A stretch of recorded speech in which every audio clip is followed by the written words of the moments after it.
amca. Dede tava. Ne sürüyor?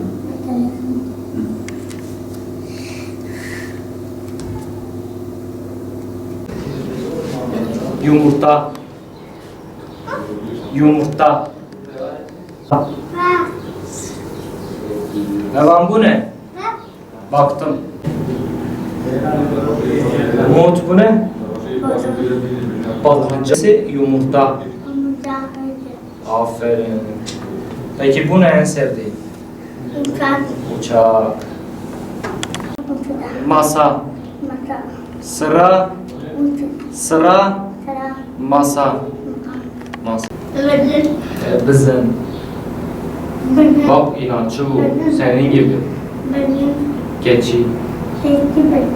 Son dönemde özel gereksinimli bireylere yönelik çeşitli program ve içeriklerin hem bu bireylerin davranışları hem de toplumun algısı üzerinde ciddi tahribatlar oluşturduğuna şahit oluyoruz. Özel eğitim sürecinde çok iyi biliyoruz ki özel gereksinimli bireylerin ortama adapte olduktan sonra edindikleri olumsuz bir davranışı söndürmek ve ortadan kaldırmak son derece zordur. Bunun örneklerini sınıflarda da ya da gittiğimiz yerlerde de görüyoruz. Ne yazık ki günümüz medyasında ve sosyal platformlarda hazırlanan içerikler bu bireylerin sergilediği şiddet, küfür, saldırganlık ya da toplumca hoş karşılanmayan dürtüsel davranışlar normalleştirilip gülünç birer malzeme haline geliyor.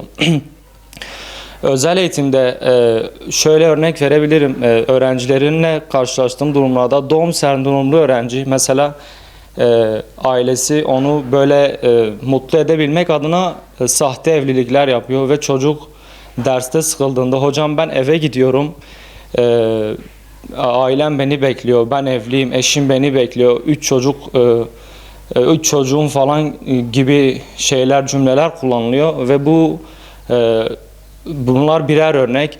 Şu an günümüz sosyal medyasında popülerlik çok hızlı tüketiliyor ve gündem sürekli değişiyor. Ancak bu rüzgar dindiğinde popülerliği biten özel gereksinimli bireylerin topluma yeniden nasıl adapte olacağı hiç düşünülmüyor.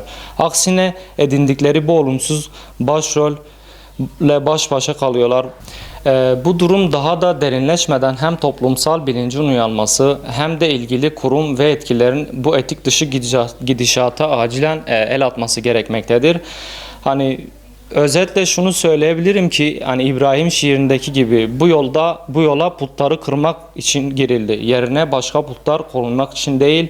Bir şeyleri düzeltelim derken daha da bozmayalım. Onların bu süreçten sonraki yaşam alanlarına dönmesindeki zorlukları da göz önüne alalım ve ona göre gerekli tedbirleri alalım. Engelli bireyler bir komedi malzemesi değildir. Bunun en temelde noktası engelli bireylere sahip çıkmak ayrı bir şey. Desteklemek, topluma adapte etmek ayrı bir şey. Ama bir komedi malzemesi haline getirmek tabii ki de yanlış bir şey. Bu durumda ben herkesi empatiye davet ediyorum.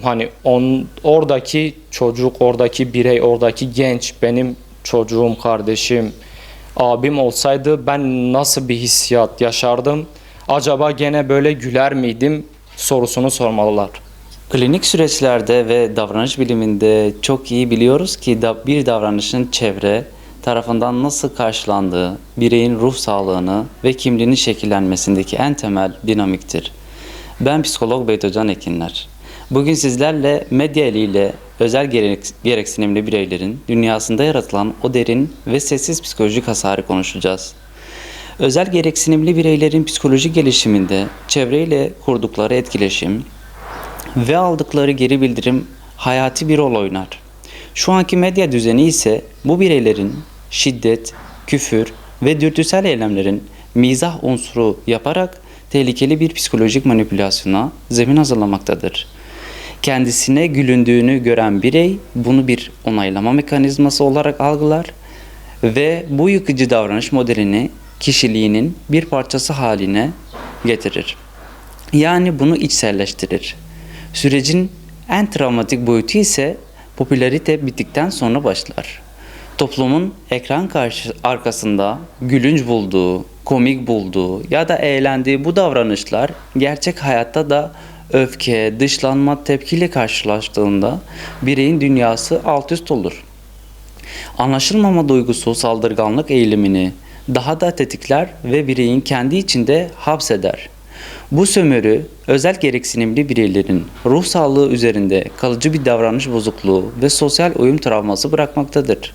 Tabii ki de bu son yapılan olumlu şeyler tabii ki de göz ardı edilemez. Bireyin topluma kazandırılması çok güzel hareketler. Fakat son dönemlerde yapılan şiddet eylemleri, bireyin eğlence ve mizah malzemesi yapılması son derece biz yanlış buluyoruz. Özellikle bazı programlarda görüyoruz ki gülünç malzemesi, eğlence malzemesine getirilmesini biz gayet yanlış buluyoruz. Bu psikolojik olarak bireyin topluma kazandırılması değil, tam tersine toplumdan soyutlaştırılmasını öngörüyor.